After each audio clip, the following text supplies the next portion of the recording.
5 things I would do as a beginner freelancer in 2025. For those of you that don't know me, I am Ginny Nichols, founder of Interim Digital, where we connect top freelancers with top brands and agencies around the world, so we know a little bit about what it takes to become a really good freelancer. So if you're looking to become a freelancer in 2025, let's get into the top 5 recommendations.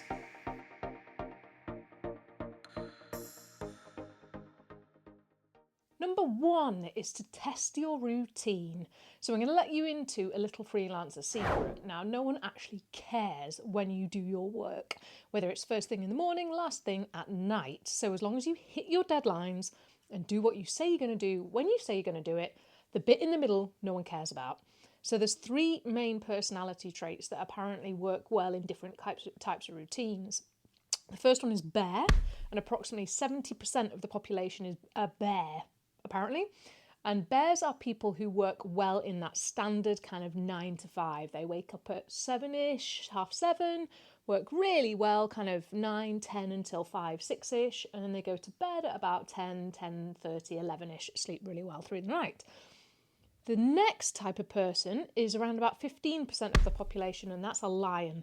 That's people who like to get up at around about kind of 5, 5:30, 6ish, work really well super early in the morning, and then start to drain their battery towards the end of the day. And that is very much me. So anything past 3, 4 o'clock in the afternoon, I am not your person. And then there's the wolves, which is another 15% of the population, and they work really well at night, prefer to get up a bit later in the day, but then thrive come 6, 7, 8, 9, 10 o'clock at night. Whichever of those 3 you are does not matter, but make sure that you take the opportunity of being a beginner freelancer to test all these different routines, find out what works really, really well for you, because at the end of the day, that's one of the best things about becoming a freelancer, is having that flexibility with your routine. So really get to know yourself and when works best for you, because ultimately that'll translate into stuff that's really good for your clients.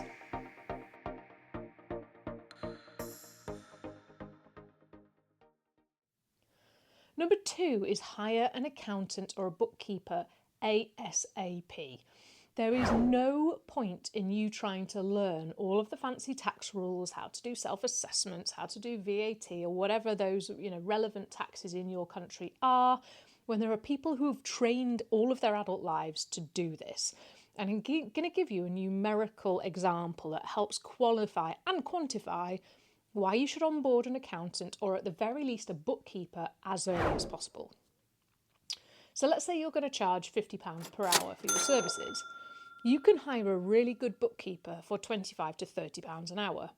If you went off and tried to learn how to do all of your accounts yourself, and say you spent 4 or 5 hours on that, you've effectively cost yourself £200, maybe £250 just to try and learn how to do something, when you could be paying someone half that to do it for you. So in our opinion, one of the best things to do is to make sure that you onboard an accountant or a bookkeeper ASAP to do all of that stuff for you. And most importantly, not only do it for you, but make sure it's done right, because the last thing any of us want as freelancers is a hefty tax bill at the end of the year.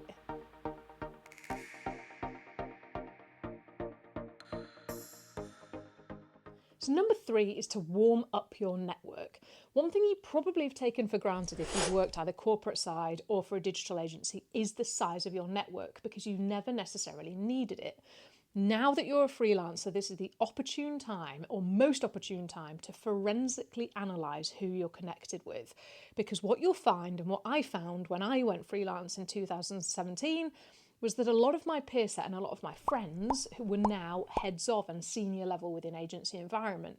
So it was really helpful for me to then reconnect with them and say, just so you know, I've left my agency world and I'm now pursuing a career in freelance.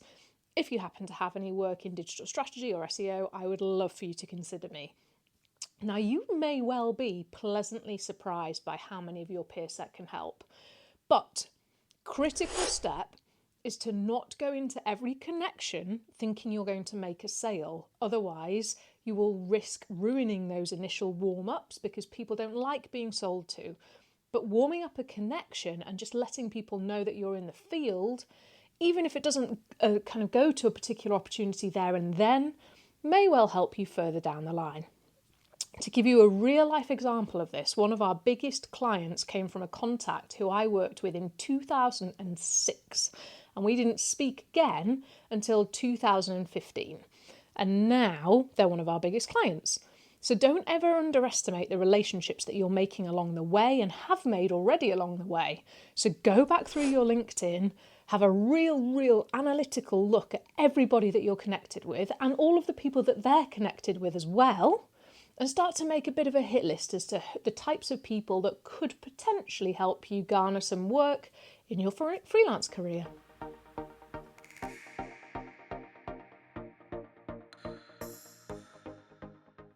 Now, number 4 is looking after you, and it's often a step that we see is overlooked so many times by freelancers. Because when we're kind of part of a team or part of a corporate entity, we've got that nest egg of a team around us. So if we have an off day, doesn't really matter. However, in a freelance career, there is no team, there's no support network. It is all on you. Now, the disadvantage that we have with freelance is that no matter how much pre-prep you do and how much warming up of your network you do and all of this other lovely stuff, you will never, ever be prepared for running your own business because you are simply not exposed to what that is like when you work for someone else.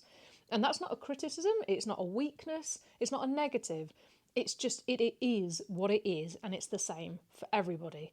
So if you're in a really poor mental state or a physical state and you have to then go and learn this whole new set of skills on top of trying to obtain a brand new freelance career, then you're setting yourself off on a really bad foot. I found this out the hard way when I stopped drinking over a year ago, because I realised that actually alcohol was probably the biggest thing that was holding me back in running interim. I had an all right successful career in freelance. There was no problem with it, but I certainly feel like I could have been considerably more productive. And in the data, we can see that interim has now doubled year on year since I've stopped drinking. And yes, it's not the only thing, but it certainly goes a very, very, very long way as to how much more I can get out of myself.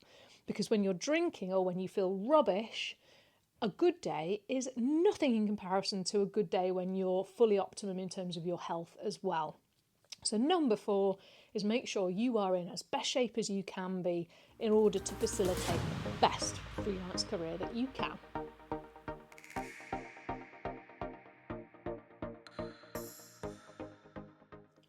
Tip number 5, and the most important tip out there, is to become a sponge. Now, you may know your channel really well, but you certainly don't know how to freelance really well. So our top tip is to become a sponge on just how to do that. And the best way you can do that is to engage with people who've already done it. I know that sounds obvious, but there is so much garbage and rubbish information out there from people who talk about how to be a freelancer, but they've never ever done it themselves, which is why we exist. So all of the content that you see on Interim Digital's YouTube channel is on behalf of people who are, like myself, have been freelancers and now set up businesses or are still freelancers. So the critical thing to do is hunt people out who have been there and done it and talk to them. Talk to them about their experiences, find out the things that were good, bad and ugly about freelancing and absorb it. There is loads of really good stuff out on Spotify, on YouTube, on LinkedIn, and people really love to talk about their journeys, about, whether it be lifestyle or whatever it might be, or journey to freelance. So don't be afraid to reach out to individuals who have already been there and done that, including us. Please do comment below if you've got any questions and you're a beginner to freelance, because we will absolutely help you where we can from an authentic perspective from people who have been there and do that or have done that. So our biggest piece of advice is to be really careful of the noise. If you're interested in trying to make 6 figures in 6 weeks with no experience, freelancing is not for you. That's not true. It doesn't happen.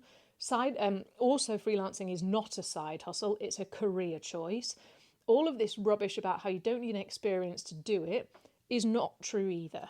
But if you are genuinely serious about becoming a really top-end freelancer and navigating a genuine career path as a freelancer, then interims content is for you, as are all of the people who are already freelancers who would love to talk to you about their experience. So tip number 5, become a sponge, talk to people who have already been there and done it, and you will thrive as a freelancer.